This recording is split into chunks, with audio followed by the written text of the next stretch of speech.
What's up guys, Houndish here, and today we're jumping in with a weekly reset breakdown for the 9th of July 2024.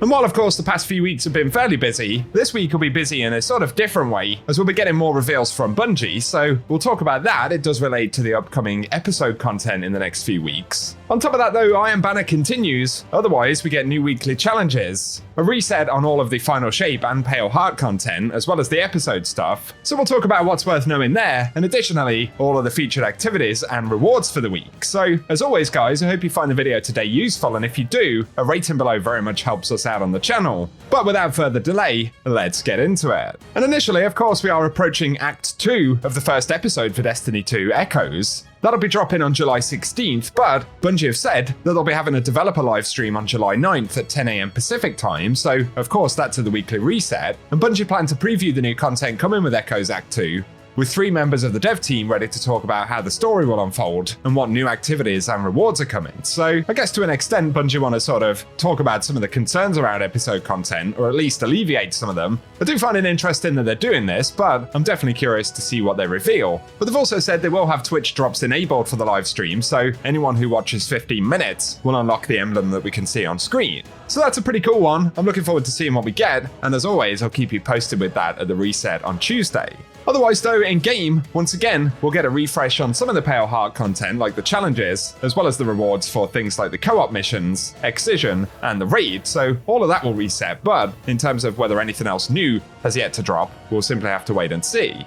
In the tower though, Saladin will actually remain this time around, as of course Bungie have made the Iron Banner a 2-week event, so this week coming, we'll actually see Tribute as the core game mode, so it's interesting that they've kind of doubled the length of the event. Of course, it still gives players opportunities to pick up the updated weapons, armor, any of the rewards featured for Iron Banner, so we have yet another week to do that, and let us know if you plan to dive into Iron Banner again for a second reset. But given that Iron Banner is up, on top of Elimination and Zone Control additionally being featured, we still get bonus Crucible ranks this week coming, so a good time to level up if you still need to do that. Then of course, once again, mainly the challenges will reset for the seasonal activities this week, so I don't think we'll be getting any new quest stuff, we'll have to wait and see, but we do of course get new weekly challenges. So firstly for this week, we have Lost in the Pale Heart to complete Lost Sectors, and we get bonus progress for Pale Heart Lost Sectors on export difficulty or higher. Then there is Fight Forever Guardian to defeat Guardians with supers, and we get bonus progress for using Song of Flame, Twilight Arsenal or Storm's Edge.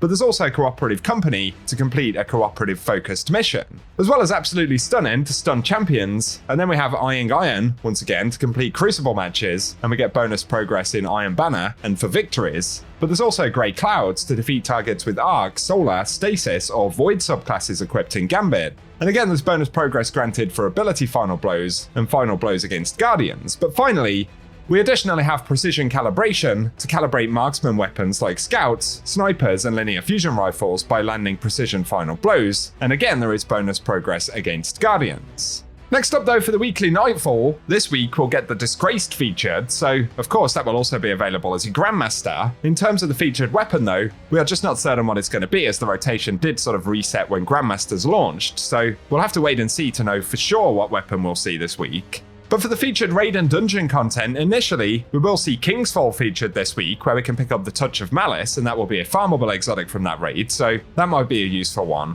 Then additionally in the Cosmodrome, the Grasp of Avarice will be featured this week as well, and both of these activities will drop their unique items with updated power relevancy. For the featured exotic mission in the Legends tab though, we are going to see Vox Obscura available this week, so if you need to farm out any of the rewards from that, including the Dead Messenger exotic, then we can do so this week. And otherwise, I'll keep you posted on the Eververse store when we get to it at the weekly reset on Tuesday.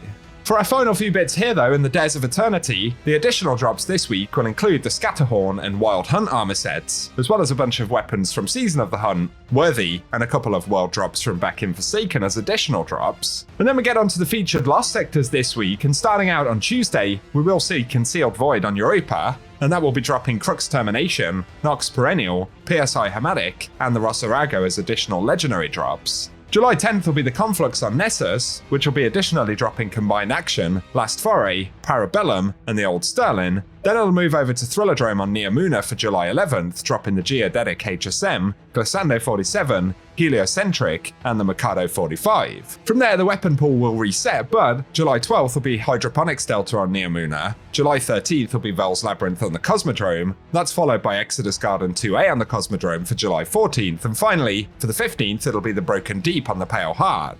But on top of the random legendary drops, of course, solo completions have the chance to drop exotic engrams, which can still be useful, given that we have the kind of leveling system on Raoul to get the new exotics. So good luck if you are hunting down any of that stuff. But very finally, in the Dreaming City this week, the Ascendant Challenge will be the Sumerian Garrison, which is actually found via the Chamber of Starlight in Rear Sylvia, so pretty easy one to find at this point, but if you need to complete it and you need to know the location, we'll run some gameplay showing that off at the end of the video.